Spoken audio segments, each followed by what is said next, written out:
안녕하세요. 성경 66권에 담긴 하나님의 사랑을 전하는 채널 하늘우체통의 매일 성경 팟캐스트입니다.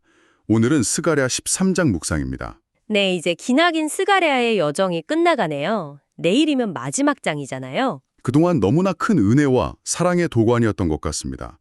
오늘은 어떤 내용인가요? 오늘 함께 나눌 묵상글 제목이요. 십자가와 새 언약을 통한 사랑의 완성인데요.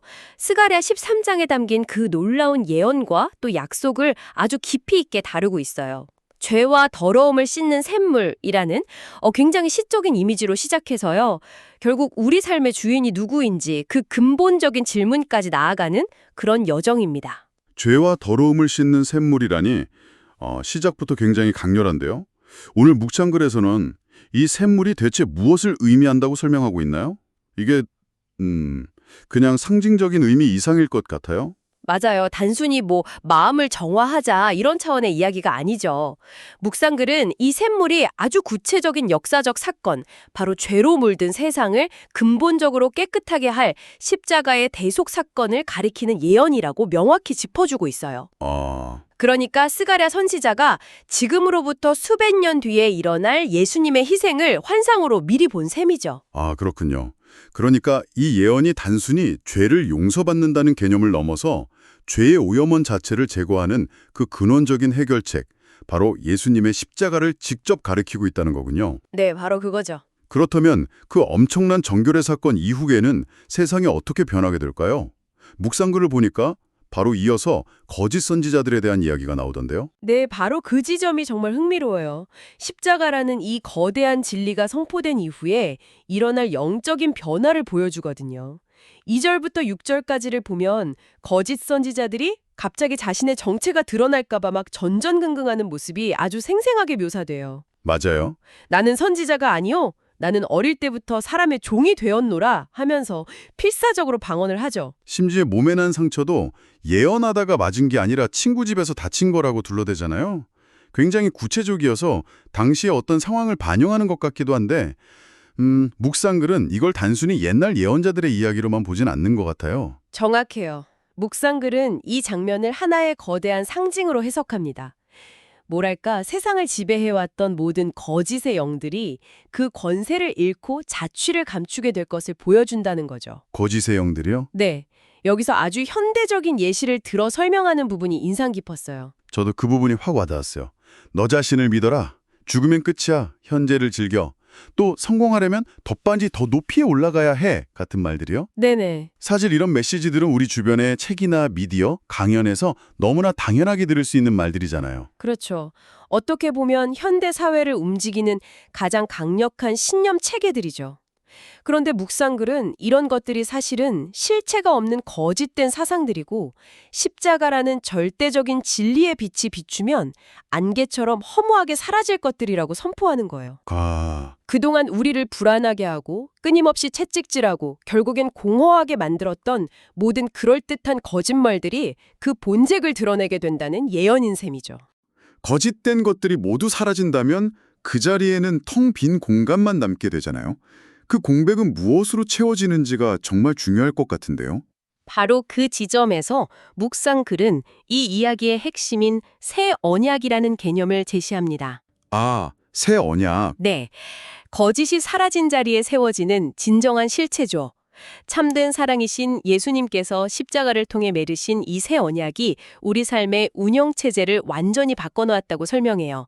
그리고 그 새 언약의 정수가 바로 오늘 본문 9절 말씀에 압축되어 있다고 강조합니다. 9절 말씀이 나는 말하기를 이는 내 백성이라 할 것이요 그들은 말하기를 여호와는 내 하나님이시라 하리라. 이 구절이죠. 네, 바로 그 9절입니다. 사실 이 구절만 보면 하나님과 백성 사이의 당연한 관계 선언처럼 들리기도 하는데 이게 왜 새 언약의 핵심이 되는 걸까요?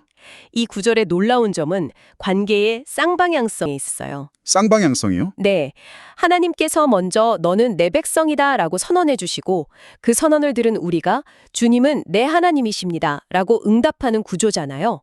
이건 일방적인 명령이나 계약이 아니라 서로가 서로에게 속했다고 고백하는 인격적인 관계의 완성을 보여주는 거예요. 아, 그렇군요. 주종 관계를 넘어선 사랑의 관계, 그 언약 관계의 본질을 보여주는 거네요. 맞아요. 그리고 묵상글은 이 구절이 그냥 나온 게 아니라 구약 전체를 관통하는 아주 중요한 예언과 직접적으로 연결된다고 짚어주죠. 어떤 내용이죠? 바로 예레미야 31장 33절에 나오는 새 언약의 원형이에요. 그 구절은 이렇습니다. 내가 나의 법을 그들의 속에 두며 그들의 마음에 기록하여 나는 그들의 하나님이 되고 그들은 내 백성이 될 것이라. 아, 연결해서 보니 의미가 훨씬 분명해지네요. 과거에는 돌판에 율법을 새겨서 밖에서 주셨는데 새언약 시대에는 아예 우리 마음속에 하나님의 법을 직접 새겨주시겠다는 약속이잖아요. 네, 맞습니다. 스가랴의 예언이 바로 그 위대한 새언약이 성취될 때의 모습을 다시 한번 확인시켜주고 있는 거군요. 바로 그거예요. 이 두 구절을 나란히 놓고 보면 스가랴가 얼마나 놀라운 비전, 즉 예수 그리스도를 통해 완성될 하나님 나라의 그림을 보고 있었는지 알 수 있죠. 밖에서 주어진 율법을 지키려고 애쓰는 종교가 아니라 마음속에 새겨진 사랑의 법을 따라 살아가는 새로운 백성의 탄생을 예고하는 거예요. 그런데 묵상글에서 이 언약의 두 가지 측면이 있다고 분석한 부분이 참 날카롭다고 생각했어요. 어떤 부분이죠? 첫째는 하나님께서 우리의 하나님이 되어주시겠다는 약속이고, 둘째는 우리가 그분의 백성이 되게 하시겠다는 약속. 그런데 우리는 첫 번째 약속은 너무 좋아하면서 두 번째 약속에는 은근히 부담을 느낀다고 하더라고요. 네, 그 부분이 정말 인간의 본성을 정확히 꿰뚫어보는 지적이죠. 생각해보세요. 전능하시고 모든 것의 주인이신 하나님이 나의 하나님이 되어주신다. 이건 정말 상상만 해도 든든하고 기쁜 일이잖아요. 그렇죠. 내 인생에 가장 강력한 백이 생긴 거니까요. 그렇죠. 그런데 내가 그분의 백성이 되어야 한다는 부분을 생각하면 이야기가 좀 달라져요. 하나님의 백성이라고 하면 뭔가 거룩하고 흠없고 완벽해야 할 것 같은 이미지가 있잖아요. 맞아요. 솔직히 제 모습을 보면 내가 과연 그렇게 살 수 있을까 하는 의문과 함께 엄청난 부담감이 밀려오죠. 맞아요. 내 안의 연약함, 수시로 넘어지는 모습, 이기적인 마음들을 스스로가 너무 잘 아니까요. 나는 자격이 없어 라는 생각이 드는 게 당연해요. 바로 그 지점, 우리의 절망과 부담감이 최고조에 이르는 그 지점에서 묵상글은 복음의 핵심, 이 이야기의 가장 중요한 반전을 제시합니다. 우리가 하나님의 백성이 되는 것은 우리의 일이 아닙니다.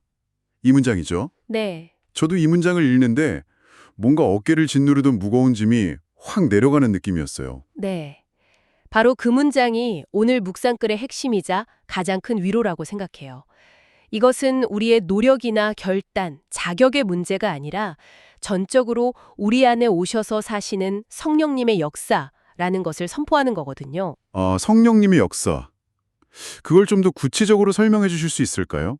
묵상글에서는 성령님께서 두 가지 역할을 하신다고 정리했던 것 같아요. 네. 첫째는 언약의 첫 번째 측면인 하나님이 정말 우리의 하나님이심을 깨닫게 하시는 역할이에요. 머리로 아는 지식이 아니라 영혼 깊은 곳에서부터 아, 하나님이 정말 나의 아버지시구나 라고 고백하게 만드시는 분이 바로 성령님이시라는 거죠. 네네. 그리고 둘째는 우리가 부담스러워하는 언약의 두 번째 측면, 즉 우리가 하나님의 백성답게 살도록 이끌어주시는 역할입니다. 그러니까 언약의 양쪽 모두가 사실은 성령님의 사역이라는 거네요. 맞습니다. 하나님을 나의 하나님으로 믿고 고백하게 하시는 것도 성령님이시고 또 나를 그분의 백성답게 만들어 가시는 것도 성령님이시라는 것. 정말 어디에도 우리의 공로나 노력이 끼어들 틈이 없군요. 과분한 선물이죠. 우리가 할 수 없는 일을 하나님께서 직접 당신의 영을 우리 안에 보내셔서 우리 안에서 친히 이루어 가시는 것, 그것이 바로 새 언약의 능력이고 옛 언약과의 근본적인 차이점이죠. 그렇다면 이런 질문이 자연스럽게 생기네요. 이 모든 것이 하나님의 약속이고 성령님의 역사라면 우리는 그냥 아무것도 안 하고 가만히 있으면 되는 걸까요? 어차피 성령님께서 다 알아서 하실 테니까요. 아주 중요한 질문이에요. 물론 그건 아니겠죠. 묵상글은 이 지점에서 우리가 해야 할 응답을 아주 명확하게 세 단어로 제시합니다. 바로 굴복과 내어드림과 순종이에요. 굴복, 내어드림, 순종. 사실 단어만 들으면 조금 무겁고 뭔가 의무적으로 해야 할 일처럼 느껴지기도 하는데요. 그럴 수 있어요. 그래서 묵상글이 이 단어들을 어떻게 정의하는지가 굉장히 중요해요.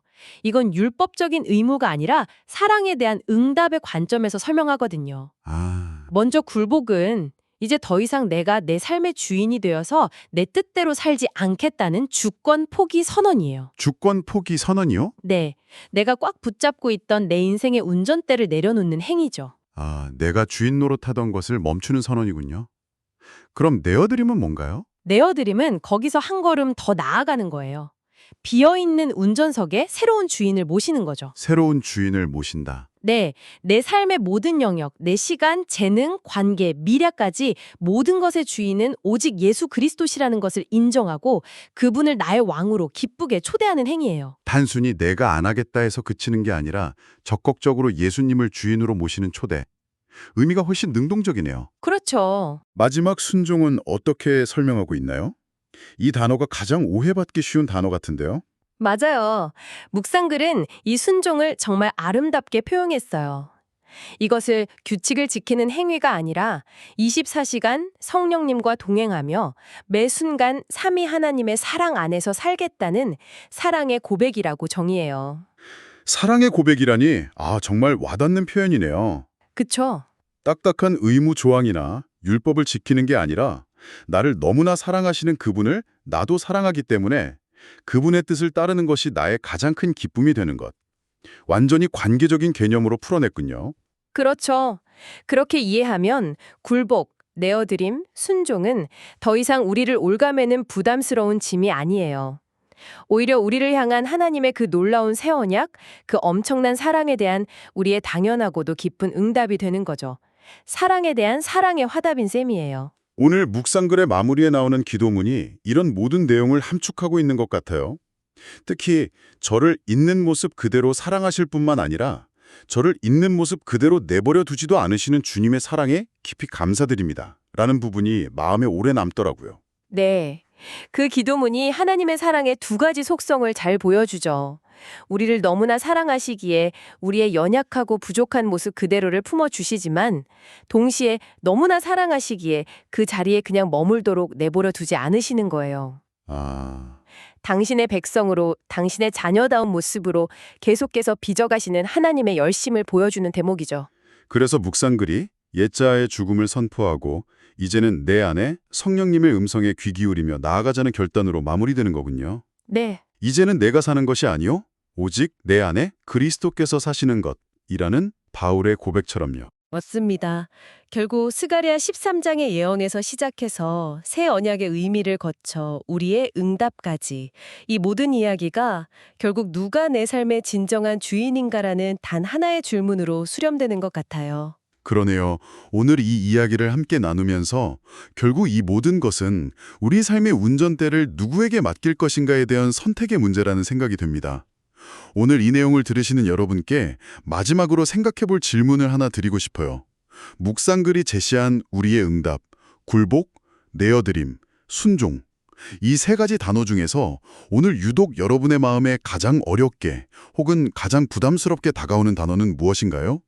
그리고 그 어려운 한 걸음을 내딛기 위해 내 힘이 아닌 성령님을 의지하며 아주 작게 시도해 볼 수 있는 것은 무엇일지 한번 깊이 생각해 보시면 좋겠습니다. 여러분의 댓글과 구독, 좋아요는 하나님의 사랑을 온 세상에 전파하는 데 큰 도움이 됩니다. 사랑하는 주변 지인분들께 많이 알려주시기 바랍니다. 그럼 다음 시간에 더 좋은 내용으로 찾아뵙겠습니다. 감사합니다.